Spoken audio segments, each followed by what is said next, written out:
At midnight on January 27, 2021, Amy realized the child's drawing was, impossibly, a map of her own apartment. Amy Geller had never learned how to forget. The children she spent her days with, abandoned, scared, or just strange, flickered behind her eyelids in quiet moments, their faces lingering in memory. She was 37, a licensed social worker for the state of Oregon, with a habit of bringing home stray coffee mugs from case visits, small tokens, reminders she had helped someone, if only for a moment. The Portland winter was unusually relentless that year. On the morning of January 25, 2021, Amy woke to sleet tapping on her bedroom window, painting the city in shades of gray. She sat at her kitchen table, a thin stack of files in front of her, the kind stamped urgent in block red type. The top folder bore a name, Noah Ellis, age 7. The notation, possible at-risk home situation, Church of Universal Truth, founder, David Ruddy, flag, hovered above a scribbled phone number. Amy's apartment was small, cluttered with books and plants clinging hopelessly to life. She had moved here after splitting from her partner, a fellow social worker who'd left for less darkness. The only constant, it seemed, was her job. A mix of advocacy, paperwork, and hours of bad coffee and cold waiting rooms. Amy's own desk had grown cluttered with files about the Church of Universal Truth, one of Portland's quieter stranger cults, public enough to be ignored, secretive enough to matter. That morning, she felt the familiar buzz of adrenaline as she called the referral contact. A teacher, frightened but resolute, described Noah's haunting silence, odd bruises, and drawn symbols in the margins of his schoolwork. "He looks at the wall like someone is staring back," the teacher whispered. Amy typed her notes methodically, masking dread behind training-worn calm. The Church of Universal Truth operated out of a low-slung windowless building at the edge of the city's industrial district, formerly a warehouse. The city planning records, verified via FOIA 2020, showed little beyond regular complaints filed for noise and strange chanting after midnight. Court archives flagged the founder, David Ruddy, for emotional manipulation of adults, but nothing criminal had stuck. The congregation, less than 25 people, mostly families, gathered 3 nights a week, always after dark. In Oregon, small fringe religious groups often blend so quietly into neighborhoods that only whispers remain. Amy drove past the building on the 26th, watching figures move inside. A thin man in a crimson scarf, a woman with a ritual bowl, a line of children shuffling past in mismatched shoes. The windows were painted black, and outside, a battered sign read, "Open Faith, Closed Hearts." Noah Ellis was found sitting on the front steps, a faded backpack in hand. He wore a too large coat, sleeves trailing past his fingers, and looked through Amy with quiet precision. He said almost nothing for the first hour, just watched her face, then his shoes, then a stray leaf drifting by. Amy tried gentle questions about home, but Noah flinched at every mention of church. Inside the building, Ruddy greeted Amy with a rehearsed calm, offering lukewarm tea. The air tasted of old incense and sour sweat. "Noah is our vessel for the new world," Ruddy intoned. Amy faked small talk, watching the congregation buzz around them. She steered the conversation. "I need to check on his living situation. There are concerns." Ruddy smiled, but his eyes never did. "The world outside keeps trying to take our light, but we remain." Amy's official powers were limited, but the bruises on Noah's arm were not. She quietly dialed CPS, excusing herself to the bathroom. She snapped photos of a peculiar mural, eyes everywhere, cartoonish and hostile, filling every spare inch of the wall near Noah's room. CPS arrived within the hour. The case file later recorded Amy's notes. Bruising pattern, emotional withdrawal, reported night terrors, exposure to ritual activities deemed psychologically abusive. On January 27, Amy sat with Noah in a sterile office, signing custody transfer papers. He drew quietly, dozens of eyes along twisting corridors, and a small box labeled Amy's Place. She asked, Noah, what is this? Noah pointed to the box. That's your apartment. They already know it. Amy froze, feeling the first prickle of fear. She realized she had spoken about her home during chatter, but the specificity of Noah's drawing, the gleaming number over her door, the shape of her window, was uncanny. That night, as Amy brought Noah to temporary foster care, she watched the streets behind her, scanning for cars she didn't recognize. Amy sat alone in her dimly lit apartment late into the night, the child's drawing laid bare on the table before her. The eyes in the sketch felt like silent sentinels, watching and waiting. Her thoughts spiraled, haunted by the eerie details Noah had captured. Her door numbered exactly as in reality, the window shapes matching her very own. She brushed her fingers over the paper, a chilling sense of vulnerability settling over her. How much had they seen? How close had the cult's reach truly become?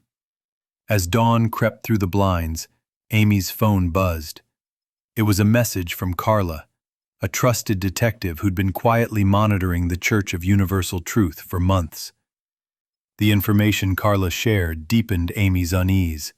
Surveillance reports suggesting the cult had adapted to modern means, using encrypted phones, security cameras trained on her neighborhood, and even drones spotted lingering near her apartment complex during the day. The watchers were not just figurative anymore. They were physically present, closing in. Amy shored up her resolve. The psychological weight of the rescue was just the beginning. The cult's shadow now stretched over her life like a shroud. She knew leaving Noah in temporary custody was necessary but troubling. He was safer out of the cult's grip, but vulnerable to their influence and retribution. The next days were a blur of meetings with CPS, court dates, and painstaking investigations into the church's leadership. David Ruddy, the founder, was shrouded in layers of charisma and menace. His sermons blended apocalyptic warnings with promises of purified salvation. Those who left described him as hypnotic, able to silence and sway entire families, crafting loyalty through fear and manipulation. Amy uncovered instances in police records where cult members had threatened journalists and social workers before, leveraging their tight-knit community as a shield. Yet, despite red flags and urgent warnings, legal action was frustratingly slow, bureaucracy entangling the process.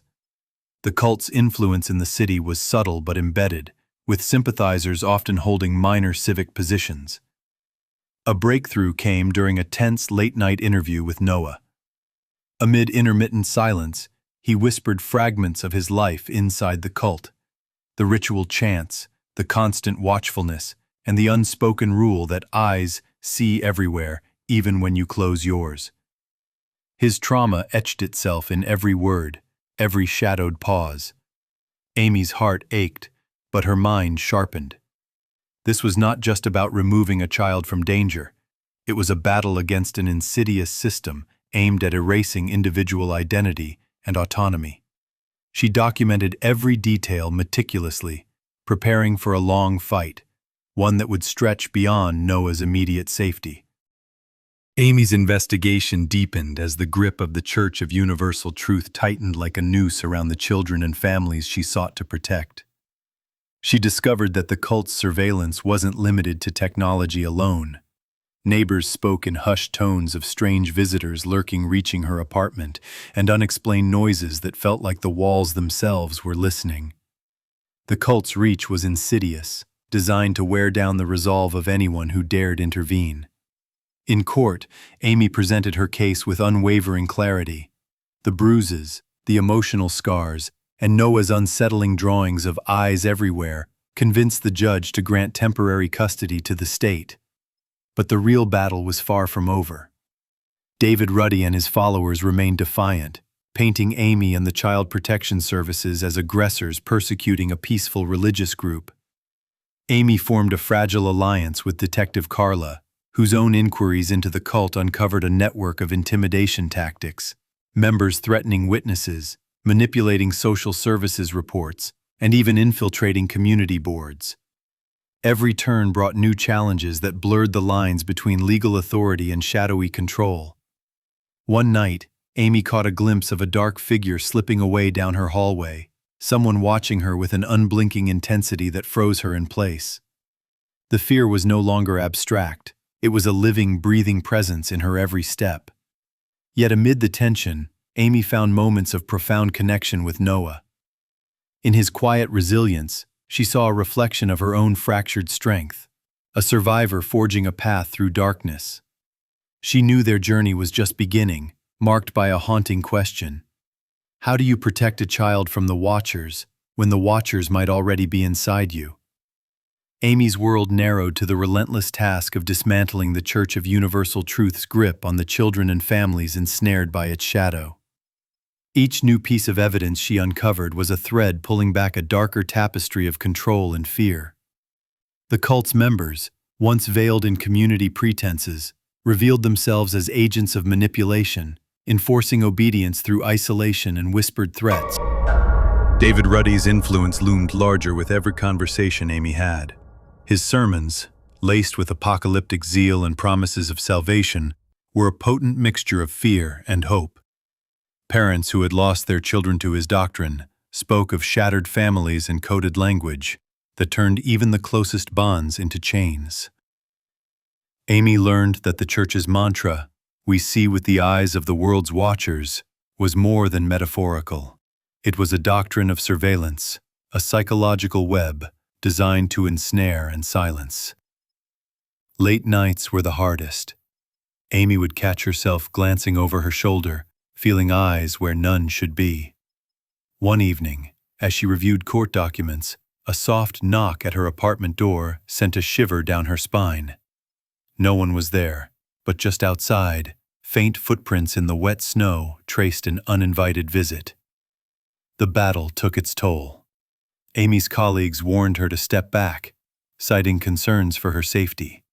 But she pressed forward, driven by Noah's haunted gaze and the memory of his drawings, images that seemed to exist between reality and nightmare. Then came the pivotal court hearing, a rare victory amid the struggle. The judge acknowledged the psychological abuse underpinning the cult's practices and granted extended protective custody for Noah and other children awaiting removal. It was a glimmer of hope, a small breach in the cult's fortress. Yet, Amy knew the war was far from over. The Watchers in the walls were still there, their gaze never wavering. As she locked her apartment door that night, she whispered a quiet vow, not just for Noah, but for every child still trapped in the invisible prison of fear and control. This was no ordinary rescue. It was a testament to resilience, courage, and the enduring fight to protect innocence in a world shadowed by Watchers. The final court hearing was tense, the air thick with unspoken threats and courtroom formality. Amy sat at the center, her resolve steeled by months of tireless work. David Ruddy's followers filled the benches behind him, faces a mixture of defiance and dread. The judge's eyes, sharp and unyielding, scanned the mountain of evidence Amy and Detective Carla had painstakingly compiled. Noah remained quiet, shielded by Amy's presence, his small hands clutching a worn blanket.